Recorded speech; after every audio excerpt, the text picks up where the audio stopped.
Hello students, welcome to my YouTube channel. तो आज का टॉपिक है राज्यपाल।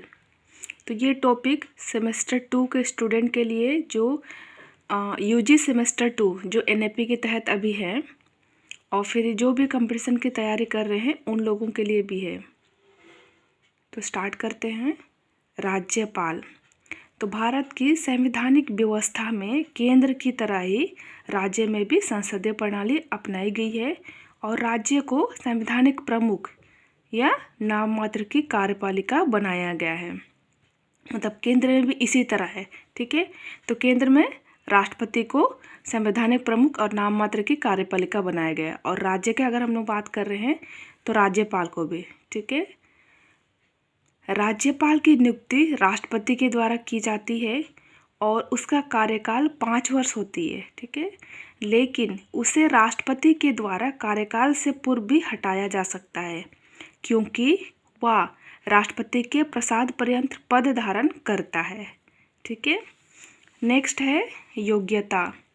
तो जैसे राष्ट्रपति की योग्यता हम लोग पढ़े थे, सेम टू सेम राज्यपाल की योग्यता भी होती है, जिसमें पहला है कि भारत का नागरिक होनी चाहिए, उसकी आयु 35 वर्ष पूरी होनी चाहिए, मतलब न्यूनतम। तीसरा है लाभ का पद धारण नहीं करता हो, है ना, मतलब एक साथ दो सरकारी पोस्ट नहीं ले सकता है। फोर्थ है संसद या राज्य विधानमंडल का सदस्य ना हो, ठीक है। नेक्स्ट है राज्यपाल की शक्तियाँ या कार्य। पहला है कार्यपालिका शक्तियाँ। तो राज्य का प्रशासन राज्यपाल के नाम से चलाया जाता है। वह मुख्यमंत्री की नियुक्ति करता है और मुख्यमंत्री की सलाह से अन्य मंत्रियों की नियुक्ति भी होता है। राज्यपाल राज्य के प्रमुख अधिकारियों की नियुक्ति करता है ना। जैसे हम लोग केंद्र में राष्ट्रपति के बारे में पढ़े थे कार्यपालिका शक्तियों में, सेम टू सेम उसी प्रकार राज्य में भी राज्यपाल की शक्तियाँ हैं, ठीक है। जैसे यहाँ पे मतलब प्रमुख अधिकारियों की नियुक्ति करता है बोले तो उसमें हम देखते हैं प्रमुख में महाधिवक्ता, राज्य लोक सेवा आयोग के अध्यक्ष का और सदस्य का, राज्य महिला आयोग, राज्य मानव अधिकार आयोग आदि, ठीक है। वह उच्च न्यायालय के न्यायाधीशों को नियुक्ति नहीं करता है, ठीक है।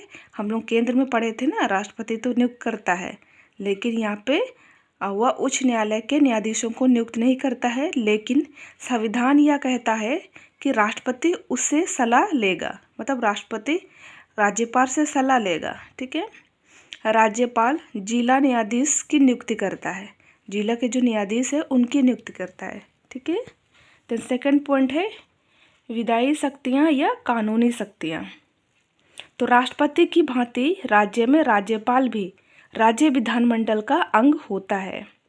वह राज्य विधानमंडल का सत्र बुलाता है, उसको सत्रवास भी करता है, वह राज्य विधानमंडल को भंग भी करता है और वह राज्य सूची और सामर्थ्य सूची के विषय पर अध्यादेश जारी कर सकता है। यदि राज्य विधानमंडल का सत्र ना चलता हो, है ना, अगर राज्य विधानमंडल का सत्र नहीं चल रहा हो, है ना, नहीं सत्र ना चलता हो, तब वह अध्यादेश जारी कर सकता है। नेक्स्ट है उसी में है वह धन विधेयक को प्रस्तुत होने से पूर्व अनुमति देता है ना। धन विधेयक अगर प्रस्तुत करना उससे पहले उसको मतलब उससे पहले ही अनुमति देता है। विधानसभा में एंग्लो इंडियन सदस्य का प्रतिनिधित्व ना होने पर भी वह अधिकतम एक सदस्य को मनोनीत कर सकता है, ठीक है। वह विधान परिषद में 1/6 सदस्यों का मनोनयन ऐसे व्यक्तियों में से करता है जो कला, विज्ञान, साहित्य, समाज सेवा और सहकारिता आंदोलन में विशिष्टता रखते हैं।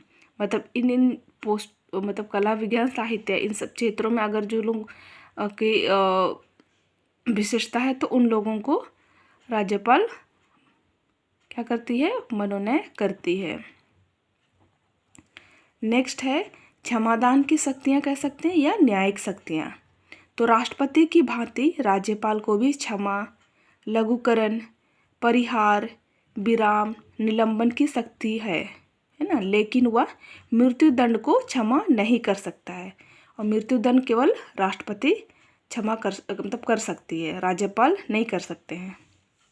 इसी को अगर दूसरे शब्दों में समझे, अनुच्छेद 61 के अनुसार जिन विषयों पर राज्य की कार्यपालिका शक्ति का विस्तार होता है, उन विषयों संबंधी किसी विधि के विरुद्ध अपराध करने वाले व्यक्तियों को दंड को राज्यपाल कम कर सकता है, उसको स्थगित कर सकता है, बदल सकता है और क्षमा भी कर सकता है। वह जिला न्यायाधीशों की नियुक्ति करता है। नेक्स्ट है वित्तीय शक्तियाँ। तो प्रत्येक वित्तीय वर्ष का विवरण तैयार करवाता है कौन? राज्यपाल, और उसे विधानसभा में प्रस्तुत करवाता है। राज्यपाल की पूर्व स्वीकृति के बिना, मतलब राज्यपाल के बिना स्वीकृति के बिना, मतलब पूर्व स्वीकृति के बिना कोई भी धन विधेयक विधानसभा में प्रस्तुत नहीं कर सकता है। धन विधेयक जब भी प्रस्तुत होगा उसको राज्यपाल की स्वीकृति जरूरी है। राज्यपाल अनुपूरक अनुदान की मांग भी प्रस्तुत करा सकता है, तब कर सकता है। और राज्यपाल की स्वीकृति के बिना राज्य के राजस्व की कोई राशि व्यय नहीं हो सकती। मतलब राज्यपाल की अनुमति के बिना राज्य का राजस्व की कोई भी पैसा या राशि उसको हम लोग खर्च मतलब नहीं कर सकता है। राज्यपाल को राज्य की संचित निधि में से खर्च करने का अधिकार है ना। तो राज्यपाल को जब कभी भी जरूरत हो तो राज्य की संचित निधि से वो खर्च करने का उसको अधिकार है, लेकिन बोलता है कि उसके द्वारा किए गए खर्च के लिए, मतलब वो जितना भी खर्च कर रहा है उसके लिए विधानसभा की स्वीकृति जरूरी है ना। विधानसभा स्वीकृति देगी तभी जाके वो संचित निधि से पैसा को खर्च कर सकता है, अन्यथा नहीं। नेक्स्ट है अन्य शक्तियाँ। मतलब ये सारी शक्तियाँ तो है, इसके अलावा और अतिरिक्त शक्तियाँ भी राज्यपाल को प्राप्त है, जिसमें पहला है राज्यपाल राष्ट्रपति को राज्य में संवैधानिक तंत्र की असफलता से के संबंध में सूचना देता है ना। आप लोग पढ़े थे और राष्ट्रपति के मतलब 3 आपातकालीन शक्तियाँ पढ़े थे ना, जिसमें राष्ट्रीय आपातकालीन और फिर राज्य का संवैधानिक तंत्र विफल होने से राष्ट्रपति शासन लगता है। तो वही चीज़ है यहाँ पे, उसी के बारे में कहा गया है कि राज्यपाल राष्ट्रपति को राज्य में संवैधानिक तंत्र की असफलता के संबंध में सूचना देता है और उसकी सूचना पर क्या करते हैं, राष्ट्रपति शासन लागू किया जाता है।